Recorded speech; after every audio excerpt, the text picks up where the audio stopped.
All right, so you guys sent over some really interesting stuff this time about Brazilian politics. We're talking about what looks like a police report, right? Yeah, police report. About potential crimes against the state. And we're talking some serious stuff here. Even a planned coup d'etat following their 2022 election. I mean, wow. Yeah, this is a big one. You want us to break down all the key takeaways? So let's get into it. We're dealing with a report from the Brazilian Federal Police, right? That's right. It's heavily redacted, which actually makes it even more fascinating in a way. We're only getting these little glimpses of the story, but even those glimpses, they point to a very volatile political climate. It's like we're putting together a puzzle where some of the pieces are missing. But the pieces we do have are pretty wild. We've got snippets of WhatsApp chats, emails, meeting transcripts. And it all seems to suggest a coordinated effort to overturn the election results. Yeah, and we have to remember the context here, This was a close race. Jair Bolsonaro, the incumbent president, lost to Luiz Inácio Lula da Silva. Right, and the report seems to suggest that Bolsonaro and his allies just weren't ready to accept defeat. It looks like they might have gone to some pretty extreme lengths to challenge the results. It does. I'm seeing claims of a deliberate campaign to spread misinformation, targeting the electronic voting machines. Yeah, and that's particularly interesting because electronic voting is like a cornerstone of Brazilian democracy, right? So if you can undermine trust in the voting system itself, you can potentially delegitimize the entire election. Wow. The report specifically mentions this guy, Fernando Cerramedo. He's Argentinian, and he was conducting a live stream, spreading all these false claims about voting machines. And it even mentions an attempt to submit flawed data analysis to the Electoral Court, knowing it was faulty. That's wild. Yeah, it really does make you wonder about the level of premeditation involved here. Yeah. And the report even suggests that this wasn't just some random god online, There are potential links to Bolsonaro's inner circle, which raises a question that I find really intriguing. How widespread was this disinformation campaign? And how deeply did it penetrate Brazilian society? That's a great question, and it gets even crazier. The report claims that there was a faction within the military, possibly even with ties to Bolsonaro, Oh, wow. that was actually advocating for a coup. So they weren't just talking about legal challenges. Yeah, this is next level. We're talking about military intervention. It mentions meetings with military personnel. Some of them even had special forces training Yeah. to discuss a potential coup. There's even mention of this Carta ao Comandante do Exército. It's like a letter urging military intervention that was seemingly circulated to pressure high-ranking officials. And it wasn't all just talk either. Right. Yeah, the report outlines a potential operational plan. It had a code name and everything. Punhal Verde Amarelo, which I guess translates to yellow-green dagger. They even had details about potential targets. Wow. This is where things get really unsettling for me. Yeah, for sure. To understand how serious this is, we need to remember the history of the Brazilian military. They were in control for over 2 decades. Right, Brazil had a military dictatorship for a long time. I thought they had moved beyond that, though. You'd hope so, wouldn't you? But this report kind of makes you wonder, maybe some elements in the military still see themselves as the guardians of the nation, willing to step in if they see a threat, even if it means going against the democratically elected government. It's a reminder of how fragile democracies can be, Yeah. even in countries that have seemingly moved on from authoritarian rule. Absolutely, and this is where this Minuta do 142 comes into play. It's a draft decree, essentially a plan to seize power, that was found at the home of Anderson Torres, Bolsonaro's Minister of Justice. Wait, so they had a written plan. This wasn't just talk. It seems that way. Wow. The Minuta do 142 seems to be based on this really controversial interpretation of Article 142 of the Brazilian Constitution. What does that say? Well, some people argue that it gives the president the power to invoke the military, to restore order, in extreme circumstances. So you said controversial interpretation. Is there disagreement about what Article 142 actually allows? Oh, absolutely. The interpretation of Article 142 is like a huge debate among legal scholars in Brazil. It's a complicated issue, rooted in the country's history and the legacy of military rule. Gotcha. Some people say it allows for a kind of presidential power grab in certain situations, while others say it's just meant to protect the constitutional order, not to undermine it. So they were trying to use this legal gray area to justify their actions. That's one way to look at it. But the report suggests this wasn't just some theoretical legal exercise, It was a serious plan with meetings and everything, trying to figure out how to make it happen. Wow. And this was all going on behind the scenes during a super tense election. Yeah, it's a lot to process. That's an understatement. It really is. The level of planning and coordination is remarkable, to say the least. It makes you wonder, how did they manage to keep it all quiet for so long? That's a great question. And, well, thankfully, the report actually sheds some light on that, too. It talks about a bunch of alleged evidence suppression, including deleted messages, destroyed documents, even using burner phones and aliases to hide their communication. The classic cover-up tactic. Yeah, like straight out of a movie. It sounds like they really tried to cover their tracks and obstruct any investigation. I mean, we're talking about a potential conspiracy involving top officials, possibly even the former president. Yeah. This report is starting to feel less like a dry police report and more like a political thriller. But with real-world consequences. It's a reminder that truth and accountability are they're essential for any democracy to actually work. Yeah, for sure. These attempts to suppress evidence raise some serious questions about the rule of law in Brazil and whether anyone in power can be held accountable for their actions. That's right. All right, so to recap, we've got allegations of a disinformation campaign, a potential military plot, this controversial legal justification, and even a cover-up. It's a lot, and I feel like we've only scratched the surface here. Yeah, we've laid the groundwork, but now we need to dive deeper into the people involved. Who are these key players, and what motivated them to participate in all of this? Stay tuned for part 2 of this deep dive to learn more about the individuals at the heart of this alleged plot and what their motivations might have been. All right, so we've uncovered some pretty unsettling stuff so far. Allegations of disinformation campaign, this potential military plot, even attempts to cover it all up.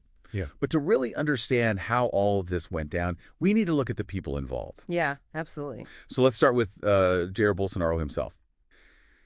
The report seems to paint him as a pretty central figure in all of this. But what would drive a president to try to overturn an election? Like, what's the motivation here? Well, that's the million-dollar question, isn't it? The report suggests a few possibilities. One is just this basic desire to hold on to power. Losing an election, especially after being in office for a while. It can be tough. Right. It's a blow to the ego. You mentioned fear of prosecution earlier. Is there anything specific that Bolsonaro might have been worried about? That's a good question. And the report doesn't really give us any specifics. But there were a number of investigations and controversies surrounding his administration, so it's not out of the realm of possibility that he might have been concerned about facing legal consequences after leaving office. So maybe it wasn't just about ambition. Yeah. But also about self-preservation. Right, exactly. And what about ideology? Could that have played a role? Definitely. The report hints at Bolsonaro's, his deep-seated beliefs. And the possibility that he genuinely feared a Lula victory would threaten his vision for Brazil. So it was more than just about him personally. It was about protecting his ideology. That seems to be a key part of it. And it's important to note that Bolsonaro surrounded himself with people who shared his worldview, people who were fiercely loyal to him. So it becomes more about us versus them. Anything goes as long as you're protecting your side. Yeah, and that's a slippery slope. It can lead to the erosion of democratic norms and a disregard for the rule of law. So it sounds like this wasn't just a one-man operation. No, not at all. The report describes a whole network of individuals working together. Speaking of which, this guy Mauro Cid, Bolsonaro's aide, his name pops up a lot in the report. Yeah, he seems to have been a key facilitator, handling sensitive information, coordinating communication, even discussing potential targets with military personnel. So he was like Bolsonaro's right-hand man, deeply involved in making all of this happen. That's the impression I get from the report. We've talked about a faction within the military. But were there any high-ranking officials involved? Well, the report does specifically mention General Braga Neto, Bolsonaro's former running mate. Yeah, it suggests he was involved in pressuring the military to support a coup. Wow, so he was actually pushing for military intervention to prevent Lula from taking office. That's what the report seems to indicate. And he was a top military official himself, right? Exactly, which lends more weight to the idea that there were serious discussions about a coup within the armed forces. Okay, now this one's interesting. Felipe Martins, Bolsonaro's international affairs advisor. What was his role in all of this? That's a good question. You wouldn't necessarily think that international affairs would be central to a coup plot, but the report suggests that Martins was involved in discussions about justifying a coup, legally and constitutionally, maybe to try to get international support, or at least avoid condemnation. So he was trying to make the coup look legitimate to the rest of the world. It's possible. And the report also mentions Martin's involvement in the Minuta do 142, that document outlining the plan to seize power. Right, it seems like a lot of people had a hand in that document. It really does feel like everyone was in on it. Well, it definitely points to a high level of coordination and a shared belief in what they were doing. This is all so complicated. It's hard to keep track of everyone and their role. It is a tangled web, but the report does a good job of connecting the dots and showing how these individuals allegedly worked together to try to overturn the election. It's like a puzzle, all these pieces fitting together. But this report is just one piece of the puzzle, right? Oh, definitely. There's still a lot more to uncover. This has been eye-opening, to say the least. I had no idea how close Brazil might have come to a full-blown coup d'etat. It's a reminder that democracy is fragile and that we can't take it for granted. So we've looked at the key players, their motivations, their actions, the attempts to cover it all up. But what does this all mean for Brazil going forward? What are the long-term implications of all of this? We'll explore those questions in the final part of our deep dive. So we spent the last two parts, digging into this Brazilian police report, allegations of disinformation, a potential military coup, and even attempts to cover it all up. It's been a lot. What does it all mean for Brazil? Like, what are the long-term consequences of all of this? Well, the implications are pretty significant, really, both for Brazil's future and for democracies all over the world. At its core, this report raises serious questions about the rule of law in Brazil, if these allegations turn out to be true. And of course, that's still a big if. It would mean that high-ranking officials were willing to just, disregard the Constitution and undermine democratic processes, all for their own personal gain. Yeah, that's a scary thought. What kind of precedent does that set for, for future elections? Right. Or even just political disagreements in general? Exactly. If people in power can just ignore the rules whenever they want, it really undermines the whole idea of a democracy, right? Yeah, it makes you wonder if people start to think this system is rigged or that their votes don't matter. I mean, could that lead to even more instability or even violence? Absolutely. And that's where the spread of disinformation is so concerning. It's like this virus that can infect the public discourse. People lose trust in the electoral process, in institutions. It can make them more susceptible to extreme ideologies and more likely to accept violence as a solution. We've seen that happen in other countries. The attack on the U.S. Capitol, for example. Right. Is Brazil particularly vulnerable to that kind of political violence? Well, unfortunately, Brazil does have a history of political violence, Yeah. especially during the military dictatorship. And this report kind of suggests that some of those fault lines, they might still be there. And events like this election could easily make those divisions even worse. So what can be done to prevent something like this from happening again? Does the report offer any solutions? It does have a few recommendations. For example, strengthening the laws around election-related crimes, like the spread of disinformation. Okay, so closing the loopholes that allowed all of this to happen in the first place. Exactly. But is that enough? It's a good start, but it's only part of the solution, really. Addressing the root causes of this crisis, that requires a much broader approach. Like what? Well, it's about fostering a culture of respect for democratic institutions, encouraging open dialogue, promoting media literacy so people can actually, critically evaluate the information they're seeing online. Those are pretty long-term goals. They are. And it sounds like it requires a commitment from everyone, right? Yeah. Politicians, educators, the media. Yeah. Even just individual citizens. Exactly. Democracy isn't a spectator sport. It requires active participation, critical thinking, and a willingness to defend democratic values, even when it's hard. This whole deep dive has been really insightful, but also incredibly sobering. Yeah. It's a reminder that these threats to democracy are real and that we can't just assume everything will be okay.